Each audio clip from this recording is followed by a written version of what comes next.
নমস্কার, কেমন আছো সবাই? পাখি চ্যানেল ব্লগ চ্যানেল তো অনেক অনেক স্বাগত জানাই। আজকে শনিবার, তো সকাল সকাল উঠে আগে রান্নাঘরে গিয়ে রান্না করলাম, ভেড়ু আলু ভাজা করলাম, নারকেল ঘুরানো হলো, আর এখানে শসা। তো সকাল উঠে মাছ কাটছি।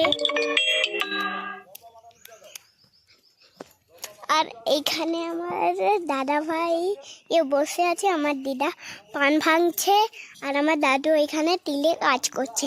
আমার মেজো দাদু, আমার একটা আঙ্কেল আর আমার একটা কাকু এখানে কাজ করছে, আর আমার দাদু এখানে আসছে।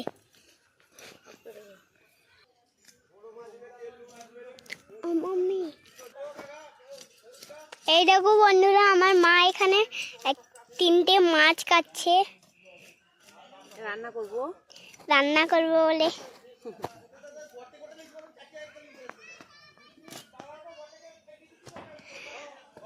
আর আমি আর আমার নীল দাদার একটা পাপাই, ওর সাথে আমি একটা কাঁকড়ার রেসিপি করেছিলাম।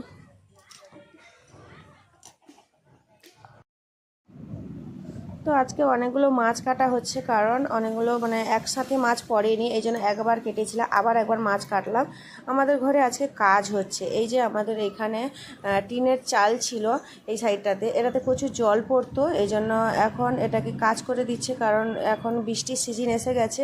এই জন্য এটাতে অ্যাজবেস্টার লাগানো হবে, ব্লু টিনগুলো যেটা, তো ওইগুলো লাগানো হবে। এই জন্য এই পুরানো টিনগুলোকে ফেলে দিচ্ছে আর এগুলোকে সারাচ্ছে। তো এই জন্য রান্নাবান্না আজকে একদম তোড়জোড়, সকাল থেকেই উঠে রান্নাবান্না শুরু হয়ে গেছে।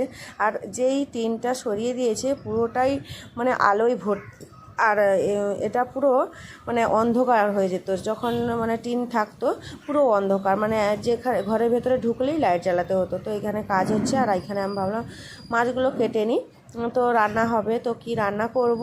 তো মাছ ভাজবো, মাছের তো মনে হচ্ছে অনেক ডিম বেরোবে, তো মাছের ডিমের ভাজা করব।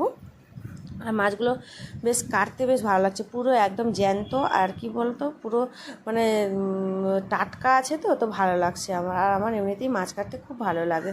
মাছগুলো রান্না করব।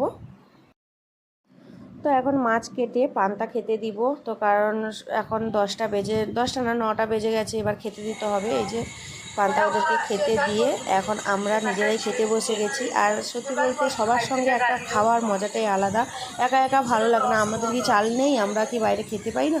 তো খেতে পাই, কিন্তু কি বলতো, সবার সঙ্গে বসে খাওয়ার মজাটাই আলাদা। তো এখানে খাওয়া দাওয়া শেষ করে আমি এখন চলে এসেছি রান্নাঘরে। এবার দিদি মাছের মধ্যে লবণ হলুদটা মাখিয়ে দিল, একদিকে ভাজতে বসিয়ে দিয়েছে, আর একদিকে আর মাথাগুলো আর একদিকে চাকাগুলো ভাজতে বসিয়ে দিয়েছে, যাতে খুব তাড়াতাড়ি হয়ে যাবে। আর এই গরমে আর চুলার কাছে বসতেও ভালো লাগছে না, বিরক্ত লাগছে। তো এই জন্য রান্না তো করতে হবে। উচ্ছে, পটল এগুলো ভাজা হবে, মাছগুলো ভাজা হবে, সবগুলো মাছের লেজের দিকে মাছগুলো ওইগুলো ভাজবো, আর এগুলো ঝোল আর টক হবে। আর উচ্ছে ভাজা, পটল ভাজা। তো এদিকে দেখো পটল ভাজাটা বসিয়ে দিয়েছে, আর এদিকে আমিও মাছ আর একটা কড়াইয়ের মধ্যে ছিল, মাছটা নিয়ে নিলাম। এবার আর বাকি মাছগুলো দিয়ে ভাজতে বসিয়ে দিব। তো এখন টক রান্না হচ্ছে, দিদিও একদিকে সবজি কাটছে, আমিও সবজি কাটছি।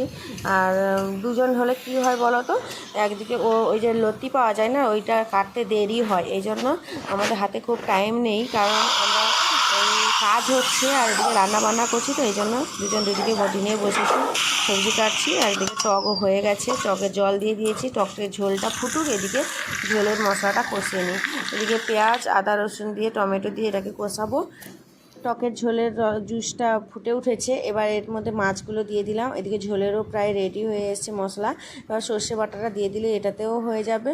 আর আজকে কি বলতো, আজকে আমার দুই বোন আসবে, বোনের জামাইরাও আসবে। তো এক বোন তো প্রায় 4 বছর পরেই আমাদের বাড়ি আসছে, তো অনেকটা খুশি, কারণ আমিও বাড়িতে থাকি না, আর ওরাও আসতে সুযোগ পায় না, আর ইচ্ছে করেও আসে, যেখানে দিদি থাকে না ওদেরও ইচ্ছে করে না আসতে। তো এই জন্য আজকে ভাবলাম তো কালকে আমরা চলে যাব, এই জন্য তো ওদেরকে বললাম ঠিক আছে তোরা আজকে আয়, টাইম যখন নেই, আর আমার হাতে সত্যিই খুব টাইম কম ছিল, এই জন্য ওদেরকে বললাম আজকে আসতে। যে রান্নাবান্না পুরো কমপ্লিট হয়ে গেছে, এবার ওদেরকে খেতে দিয়ে দিব। খাওয়া দাওয়া শেষ করে এবার বিকালের একটু মানে রান্না বান্না আছে, একটু তাড়াতাড়ি করতে হবে। তো এখানে দেখো সন্ধ্যাবেলা চলে এসেছি, চিকেন পকোড়া বানাবো। বাঁধাকপি, গাজর, লঙ্কা, পেঁয়াজ দিয়ে আর চিকেন দিয়ে বাঁধাকপির পকোড়া বানাবো। আর রাতে রান্না বান্না শেষ করে, রাতে রান্না বান্নাও মাছ ধরে রান্না হবে। মাছ ধরছে এখন, তো ওই মাছ ধরে মাছের ঝোল টক কী কী হয় তো রান্না হবে। মাছ ছাড়া কিছু কথা নেই। আজকে আর মাংস করব না, মাংস কালকেই করব, কারণ এত কাজের পরে আর আজকে রাতে মাংস করতে ইচ্ছে নেই। আর কালকেও আমার মামা আসবে, এই জন্য একসঙ্গে মাংসও কালকে হয়ে যাবে।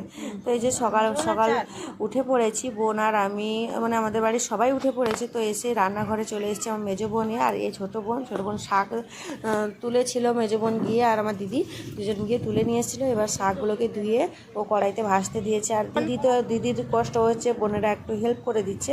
আর এদিকে দেখো মেজো বোন পেঁয়াজ কাটছে, আমি রুটি আর ঘুগনি বানিয়েছি, তো ওদেরকে খেতে দিয়ে দিব। আর আজকে মতো এই পর্যন্ত। সবাই খুব ভালো থাকবো, সুস্থ থাকবে, দেখা হচ্ছে নেক্সট ভিডিওতে।